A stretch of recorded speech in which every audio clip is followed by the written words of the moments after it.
Plantei um objeto amaldiçoado numa igreja para a destruir por dentro. Mas o que aconteceu a seguir mudou tudo o que eu pensava saber sobre Deus, a escuridão e a minha própria alma. O meu nome é Rebeca, e durante 7 anos fui uma bruxa praticante. Não o tipo de Hollywood com chapéus pontudos e vassouras. Estou a falar de bruxaria real, rituais de sangue, invocações de espíritos, trabalho de maldição que podia despedaçar a vida de uma pessoa como vidro. Trabalhava como enfermeira num serviço de urgência em Chicago, enfrentando morte e sofrimento a cada turno. E algures entre os ferimentos de bala e os casos de cancro pediátrico, deixei de acreditar num Deus que se importava. Se ele existia, era impotente ou cruel. Então, voltei-me para outra coisa, algo que me prometia controlo num mundo de caos. Começou inocentemente. Uma colega apresentou-me a Wicca, dizendo que era apenas sobre conectar-se com a natureza e a energia feminina. Em 6 meses, eu tinha ido muito além disso. Encontrei um coven no lado norte, 13 mulheres que praticavam o que chamavam de os caminhos antigos. Não estávamos a brincar com cristais e maços de sálvia. Estávamos a trabalhar com entidades que tinham nomes, personalidades e exigências. Entidades que exigiam oferendas, às vezes sangue, às vezes mais. Lembro-me da minha cerimônia de iniciação como se fosse ontem. Reunimo-nos numa cave iluminada apenas por velas pretas, as suas chamas projetando sombras que pareciam mover-se independentemente da luz. A alta sacerdotisa, uma mulher chamada Morgana que praticava há 30 anos, cortou um sigilo na minha palma esquerda com uma lâmina consagrada. Enquanto o meu sangue pingava num cálice de prata, senti algo entrar em mim. Foi como uma porta a abrir-se no meu peito e algo frio e antigo a passar. As outras mulheres cantavam num idioma que eu não reconhecia, mas de alguma forma entendia. E quando terminou, conseguia sentir coisas que nunca tinha sentido antes. Conseguia sentir a atmosfera espiritual de uma sala quando entrava. Conseguia perceber quando alguém estava a mentir. Conseguia sentir os seus medos como se fossem objetos tangíveis a flutuar no ar à sua volta. Senti-me poderosa. Senti-me vista. Senti que finalmente tinha encontrado algo real. Durante anos, esse poder sustentou-me. Aprendi a traçar círculos, a invocar espíritos protetores, a criar feitiços que realmente funcionavam. Uma vez amaldiçoei um médico que assediara sexualmente 3 enfermeiras do nosso serviço. Em 2 semanas, estava a ser investigado, a sua carreira por terra, o casamento em ruínas. Não senti remorso. Senti-me como uma agente da justiça cósmica, equilibrando as balanças que Deus, se ele existia, se recusava a equilibrar. Mas havia um preço. Há sempre um preço. As entidades com que trabalhava exigiam cada vez mais de mim. Os meus sonhos tornaram-se pesadelos, visões de lugares onde nunca tinha estado, de sofrimento que não era meu, mas que sentia em cada nervo. Comecei a ver sombras na minha visão periférica, figuras que desapareciam quando me virava para as olhar diretamente. As minhas colegas do Coven asseguravam-me que isto era normal, que estava a tornar-me mais espiritualmente sensível, mais aberta ao outro lado. Mas no fundo, num lugar que me recusava a reconhecer, sabia que algo se estava a alimentar de mim. Lentamente, deliberadamente. E então conheci o pastor David. Chegou à urgência uma noite com a sua filha adolescente que tivera um acidente de carro. Enquanto trabalhávamos nela, costelas partidas, pulmão colapsado, à beira da morte durante horas, ele ficou num canto da sala de reanimação e rezou. Não baixinho, nem timidamente. Ele rezou com autoridade, declarando a cura sobre ela, agradecendo a Deus pela sua recuperação, antes mesmo de termos estabilizado os seus sinais vitais. Isso enfureceu-me. A audácia da sua fé, a presunção de que o seu Deus estava a ouvir, de que o seu Deus se importava. Onde estava este Deus quando eu tinha 12 anos e o meu padrasto me espancava até desmaiar? Onde estava ele quando o meu irmão mais novo morreu de leucemia aos 8 anos? O seu corpo a definhar, apesar de cada oração que a minha mãe soluçava durante a noite? A filha dele sobreviveu. Contra todas as probabilidades, ela saiu daquele hospital 3 semanas depois com danos mínimos a longo prazo. E o pastor David teve a ousadia de voltar, de me encontrar, de me agradecer e de me dizer que Deus tinha usado as minhas mãos para salvar a vida dela.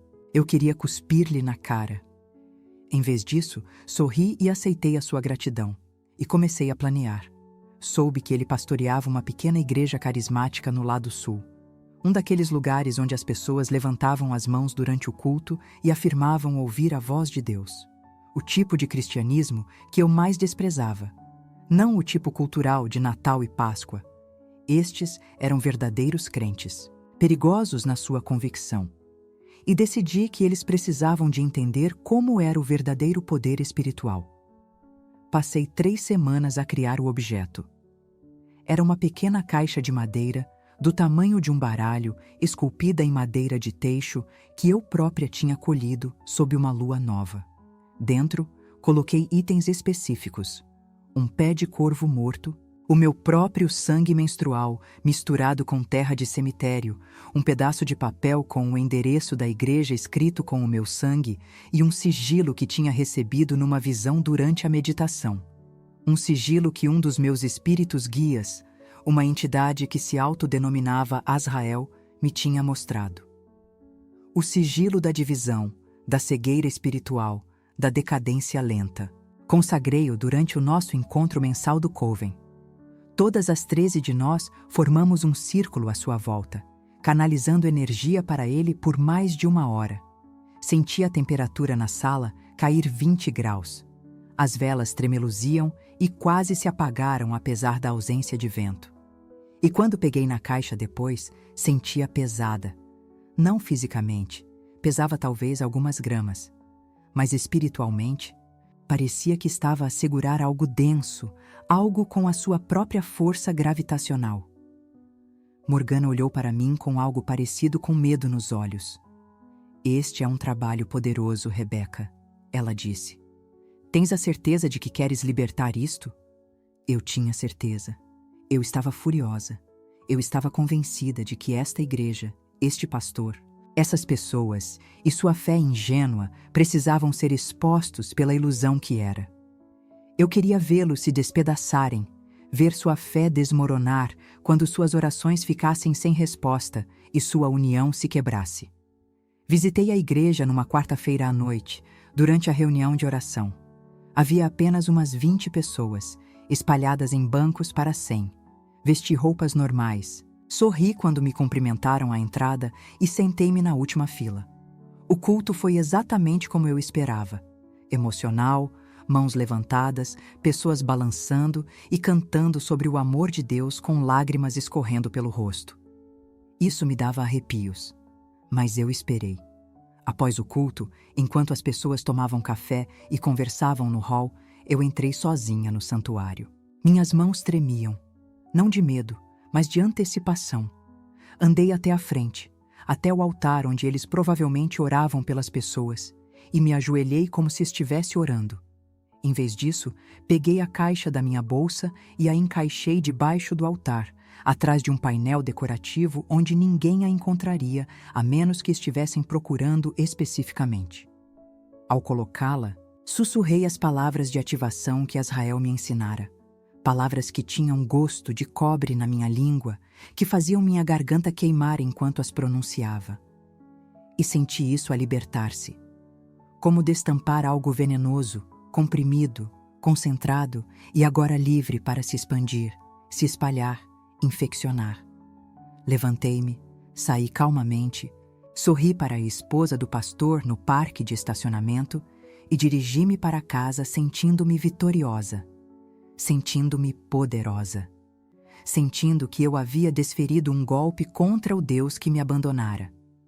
Por 2 semanas, nada me aconteceu. Eu consultava as redes sociais da igreja obsessivamente, procurando por sinais de que a maldição estava a funcionar. E havia sinais.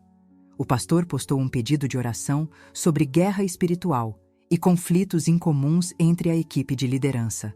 Alguém comentou sobre sentir-se oprimido durante o culto.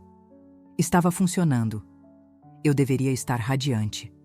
Mas eu não estava, porque eu estava desmoronando. Começou com insônia. Eu não conseguia dormir mais de 1 hora de cada vez antes que pesadelos me acordassem. Visões daquela caixa, de algo escuro e contorcendo-se dentro dela. Dela abrindo e liberando sombras que tinham o meu rosto. Então vieram os sintomas físicos. Dor no peito, palpitações cardíacas, uma sensação de que não conseguia ar suficiente, como se algo estivesse sentado no meu peito a cada momento de cada dia. Meus companheiros de coven tentaram rituais de limpeza, feitiços de proteção, invocando nossos espíritos para me proteger. Nada funcionou. Se algo, piorou. 3 semanas depois de plantar a caixa, desmaiei no trabalho. Simplesmente caí ao chão durante um turno, o meu coração a disparar acima de 200 batidas por minuto, a visão a escurecer. A última coisa que me lembro de pensar antes de perder a consciência foi: é isso, a maldição está me matando. O que eu libertei está me destruindo primeiro. E então, eu morri. Sei como isto soa, mas clinicamente, medicamente, por todas as definições usadas na área da saúde, morri. O meu coração parou, a minha respiração cessou, e durante 3 minutos e 47 segundos estive longe. Mas eu não estava longe, eu estava em outro lugar. A transição não foi gradual. Num momento estava no chão da urgência, rodeada pelos sons dos meus colegas a gritar e a correr, o alarme da ambulância a soar. No momento seguinte, silêncio. Silêncio completo, absoluto. E estava de pé. Não no hospital. Estava num espaço sem paredes, nem chão, nem teto. Apenas uma névoa cinzenta infinita em todas as direções. Mas podia sentir o chão sob os meus pés, apesar de não o conseguir ver. O ar, se era ar, parecia espesso, opressor, como respirar numa umidade tão densa que tinha peso. E sabia, com uma certeza que transcendia a lógica e atingia a minha alma, que não estava sozinha. Figuras começaram a emergir da névoa, sombrias, indistintas, mas reconhecias. As entidades com as quais eu trabalhara durante 7 anos. Os espíritos que havia invocado, a quem fizera oferendas, confiara o meu desenvolvimento espiritual. Mas aqui, neste lugar, não pareciam bonitos, ou poderosos, ou sábios. Pareciam grotescos, contorcidos. Os seus rostos, quando conseguia distingui-los, eram máscaras de ódio e fome. E estava se aproximando de mim. "Tu és nossa", disse um deles. Não em voz alta. As palavras simplesmente apareceram na minha mente, ignorando completamente os meus ouvidos. Abriste a porta, convidaste-nos a entrar, deste-nos permissão, e agora és nossa para sempre. O terror nem começa a descrever o que senti. Era primal, celular, o tipo de medo que arranca todas as pretensões e defesas e te deixa nua e exposta. Tentei correr, mas não havia para onde correr. A névoa estendia-se infinitamente. As figuras cercaram-me, a sua presença a oprimir-me, a asfixiar-me. Podia sentir a reivindicação deles sobre mim, não apenas emocional, mas legal num sentido cósmico que nunca havia compreendido.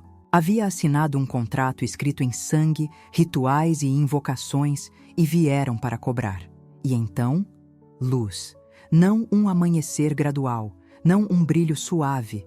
Uma luminosidade súbita, intensa, impossível que atravessou a névoa cinzenta como uma faca cortando o nevoeiro. As entidades que me cercavam gritaram, um som real desta vez, agudo e agonizante, e recuaram, regressando às sombras de onde vieram. Lancei o braço sobre os olhos, mas a luz penetrou tudo isso, brilhando através da minha carne como se fosse de papel. E então vi-o, Jesus, de pé numa luz tão brilhante que deveria ter me destruído. E suas primeiras palavras foram a última coisa que esperava ouvir. Não em condenação, não com ira, A voz que preencheria aquele espaço infinito carregava um calor que nunca havia conhecido, uma ternura que desfez todas as expectativas que havia construído à volta do julgamento divino. Eu sei por que vieste a esta igreja. Essas 7 palavras atingiram-me como uma onda. O meu corpo inteiro, ou o que restava da minha consciência naquele lugar, tremeu. Ele sabia. Claro que sabia. Chegara com escuridão no coração, com aquele objeto amaldiçoado envolto em pano ritualístico, com intenções alimentadas por anos de dor e rejeição. Queria explicar, justificar, defender-me, mas a presença que me cercava tornava a fala impossível. Tudo o que conseguia fazer era sentir. E o que sentia não era a ira que merecia, mas algo muito mais aterrorizante na sua natureza inesperada. Amor. Amor avassalador, implacável, imerecido. A luz intensificou-se, e vi-me através de olhos que não eram os meus. Vi a jovem que primeiro buscou poder na feitiçaria. Não porque era má, mas porque estava ferida. Vi a adolescente que mergulhou mais fundo no ocultismo, procurando desesperadamente pertencimento depois que comunidades religiosas a haviam rotulado como a outra.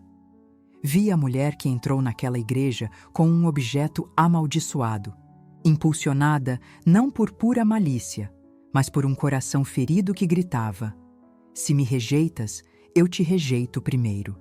As tuas ações estavam erradas. A voz continuou, cada palavra ecoando pelo meu ser. Mas o teu coração nunca esteve além do meu alcance. Queria protestar. Queria enumerar cada ritual sombrio, cada maldição proferida, cada limite cruzado na minha busca por poder. Como poderia o meu coração importar quando as minhas mãos haviam feito coisas tão terríveis? Então, mostrou-me algo que me quebrou completamente. Vi o reino espiritual sobreposto àquele santuário da igreja. Vi o objeto amaldiçoado que havia escondido, pulsando com energia malevolente. Vi a escuridão espiritual que havia convidado, sombras que se agarravam às paredes, aos bancos, esperando para envenenar qualquer um que se aproximasse. Mas também vi algo mais. Vi luz. Uma luz brilhante e inflexível que cercava a igreja como uma fortaleza. Vi as orações da mulher idosa que chegava todas as manhãs ao amanhecer, ajoelhando-se na primeira fila. Vi a intercessão da jovem mãe que orava pela sua comunidade enquanto os seus filhos dormiam. Vi a guerra espiritual sendo travada por crentes que não tinham ideia do que espreitava no seu meio, mas cuja fé criava uma barreira que a minha escuridão não podia penetrar. O objeto amaldiçoado que pensava possuir tanto poder? Na presença da fé genuína, não era nada mais que um bibelô corrompido, tão ineficaz quanto uma vela tentando escurecer o sol. A tua feitiçaria era real, ele disse, e a validação enviou-me ondas de choque. Tantos cristãos haviam desconsiderado o reino espiritual em que havia operado, chamando-o de mera superstição ou doença mental.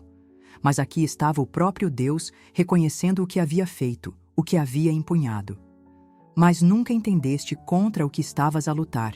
Então veio a revelação que despedaçou toda a minha visão de mundo. Amaldiçoaste a minha igreja, mas não conseguiste amaldiçoar o meu povo.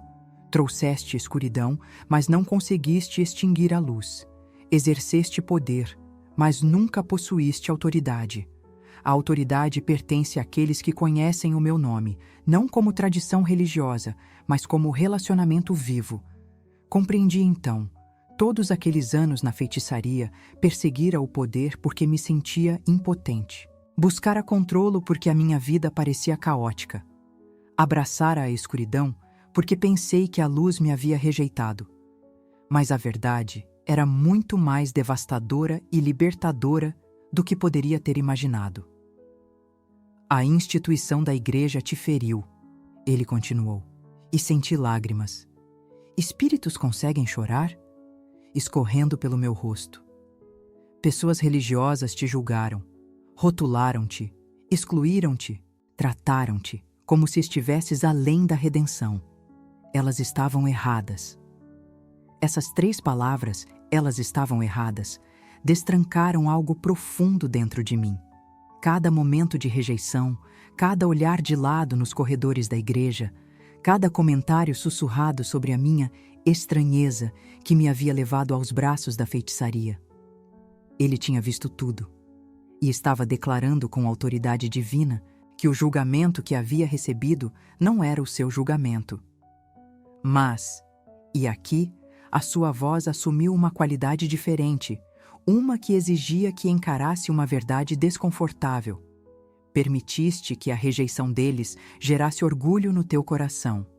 Decidiste que, se não podias pertencer à luz, dominarias a escuridão. Escolheste poder em vez de rendição, controlo em vez de confiança, vingança em vez de perdão.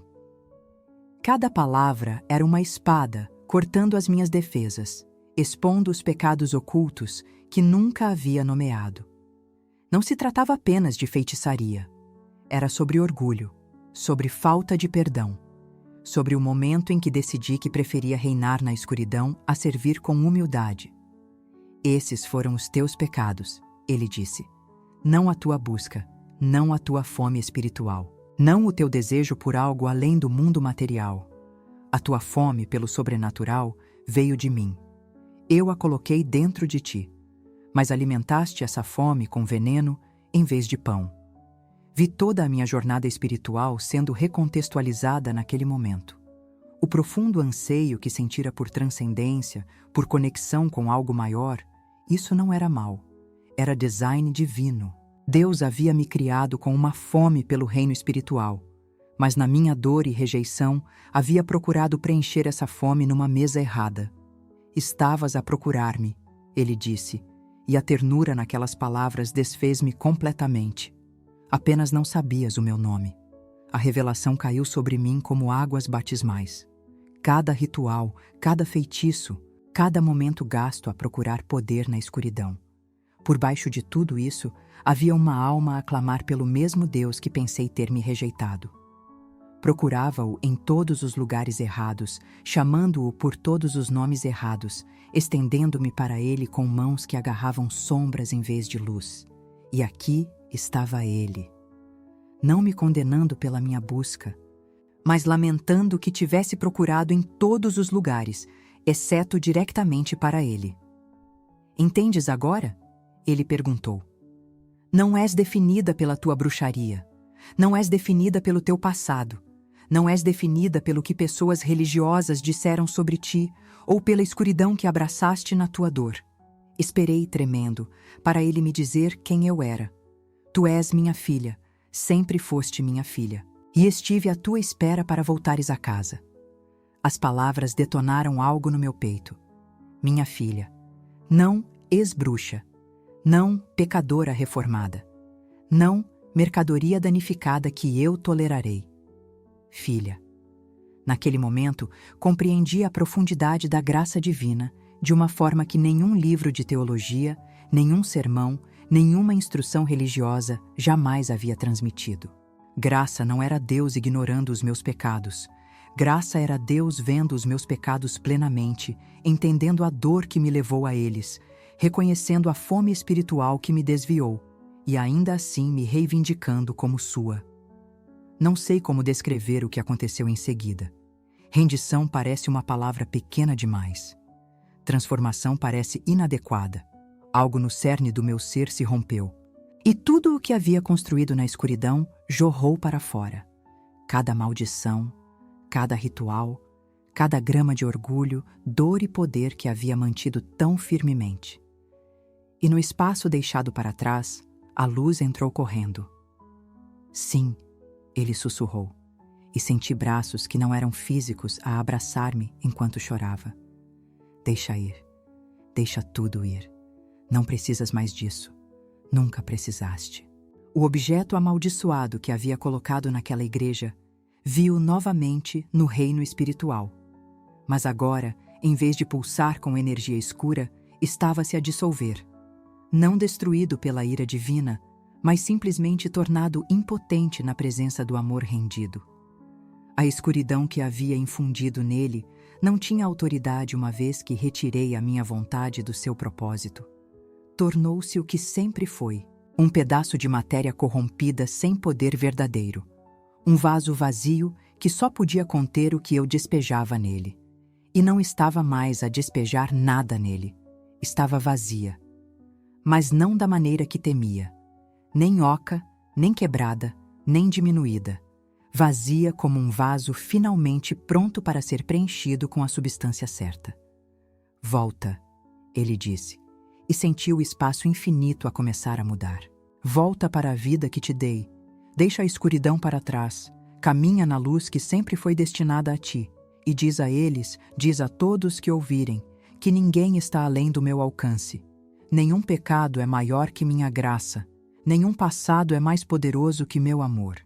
Queria ficar, naquele lugar de aceitação perfeita, amor perfeito, pertencimento perfeito, queria permanecer para sempre. Mas senti que estava sendo puxada de volta, atraída para o mundo material que havia deixado para trás.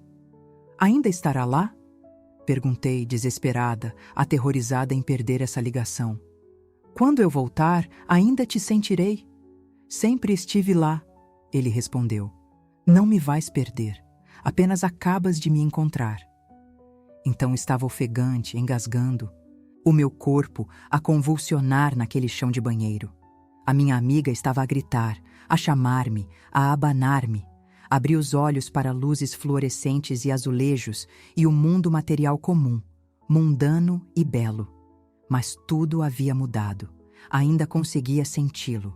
Aquela presença, aquele amor, aquela aceitação não havia desaparecido com a visão. Agora residia dentro de mim, um calor no meu peito que nenhuma quantidade de escuridão poderia extinguir. A minha amiga estava a chorar, a perguntar o que havia acontecido, se estava bem, se deveria chamar uma ambulância. Sentei-me lentamente, o meu corpo a sentir-se estranho e familiar ao mesmo tempo. Conheci Jesus, disse, e as palavras pareceram estranhas na minha boca. Já havia pronunciado esse nome antes, em maldições, em zombaria, em amargura, mas agora tinha gosto de mel, como lar. Conheci Jesus, e ele chamou-me filha. Os dias e semanas seguintes foram um caos. Caos bonito, aterrorizante, necessário. Voltei ao meu apartamento e reuni cada item oculto que possuía. Livros, cristais, ferramentas rituais, peças de altar, itens que havia passado anos a recolher, alguns deles caros, todos infundidos com um significado espiritual. Fiz uma fogueira num local seguro e queimei-os. Não por medo, mas por liberdade. Não precisava mais deles. Liguei para a líder do Coven e disse-lhe que havia terminado. Ela riu no início, pensando que era uma fase. Quando percebeu que falava a sério, o riso transformou-se em ameaças, depois em súplicas, depois em ira. Ouvi com compaixão, mas mantive-me firme. Qualquer poder que pensava ter sobre mim havia sido quebrado por uma autoridade maior. Encontrei uma igreja. Não aquela que havia tentado amaldiçoar, a vergonha era muito recente para isso, mas uma pequena comunidade que priorizava o relacionamento em vez da religião. Quando contei a minha história, esperando julgamento ou medo, encontrei aceitação. Não uma aceitação ingênua que ignorava o meu passado, mas uma aceitação cheia de graça, que reconhecia onde havia estado e celebrava para onde estava indo. A cura espiritual não foi instantânea. Ainda lutava com o orgulho, com o desejo de controlo, com os hábitos de pensamento que a bruxaria havia enraizado em mim. Mas agora tinha uma fonte diferente de onde tirar. Quando me sentia impotente, em vez de agarrar o controlo através de feitiços, aprendi a render-me a um Deus que detinha todo o poder. Quando me sentia rejeitada, em vez de construir muros de escuridão, corria para a luz que me havia reivindicado como filha. O objeto amaldiçoado que havia deixado naquela igreja, nunca o recuperei. Ouvi dizer mais tarde que, durante uma reforma, encontraram um item estranho escondido no santuário e o lançaram fora, supondo que fosse lixo. Talvez fosse. Talvez, na presença da fé genuína, fosse apenas isso. Mas aqui está o que preciso que entendam. Este testemunho não é apenas sobre bruxaria, encontros divinos e transformações dramáticas. É sobre a natureza do próprio Deus. Passei anos a acreditar que Deus me via como os meus pecados, que a minha identidade era bruxa, pecadora ou rejeitada. Pensei que se ele me olhasse, seria com desgosto, ira ou, na melhor das hipóteses, tolerância decepcionada. Mas o que descobri naquele encontro quebrou todas as estruturas religiosas que havia construído. Deus não me via como os meus pecados. Ele via os meus pecados, reconhecia-os plenamente, não os desconsiderava nem os minimizava, mas olhava além das minhas ações para o meu coração. E o que via ali não era uma pessoa má a fazer coisas más. Ele via uma filha ferida a procurar pelo seu pai em todos os lugares errados. Concentrou-se nas minhas atitudes. O meu orgulho, sim. A minha falta de perdão, absolutamente. A minha fome espiritual, que havia alimentado com veneno em vez de pão. Mas abordou essas questões do coração, não com condenação, mas com a verdade falada em amor. Mostrou-me o que estava errado para que pudesse curar, não para me envergonhar, mas para me libertar. Isto é o que a tradição religiosa frequentemente perde. Focamos na modificação do comportamento, na gestão do pecado, em manter listas de faça e não faça. Mas Deus opera a um nível mais profundo. Importa-se com as atitudes que impulsionam as nossas ações, as feridas que alimentam a nossa rebelião, a fome que nos desvia. Podeis ir à igreja toda semana e ainda ter um coração cheio de orgulho e julgamento. Podeis evitar todo o pecado na lista de verificação religiosa e ainda estar longe de Deus, porque o que Ele quer não é desempenho religioso. Ele quer relacionamento. Ele quer rendição. Ele quer que tragamos a nós mesmos, quebrados, buscando, famintos, para a sua presença e o deixemos redefinir quem somos. Eu era uma bruxa que amaldiçoou uma igreja. Por todos os padrões religiosos, deveria estar além da redenção. Mas Deus encontrou-me na minha escuridão com uma graça tão avassaladora que toda a minha identidade mudou. Não porque me limpei primeiro, não porque mereci o meu regresso, mas porque o seu amor é mais poderoso do que qualquer escuridão que possamos abraçar, e o seu desejo de relacionamento conosco transcende as nossas piores escolhas. Se estais a ouvir isto e sentis que foste longe demais, fizeste demais, cruzaste muitas linhas, ouçam-me claramente, não foste. Se Deus conseguiu encontrar uma bruxa que ativamente amaldiçoou a sua igreja com um amor tão terno, se conseguiu olhar para além dos meus anos de prática ocultista e ver uma filha procurando pelo seu pai, se conseguiu transformar as minhas intenções mais sombrias num testemunho de graça, então ninguém está além do seu alcance. O vosso passado não vos desqualifica. Os vossos pecados não vos definem. A vossa fome espiritual, mesmo que a tenhais alimentado com veneno, vem dele.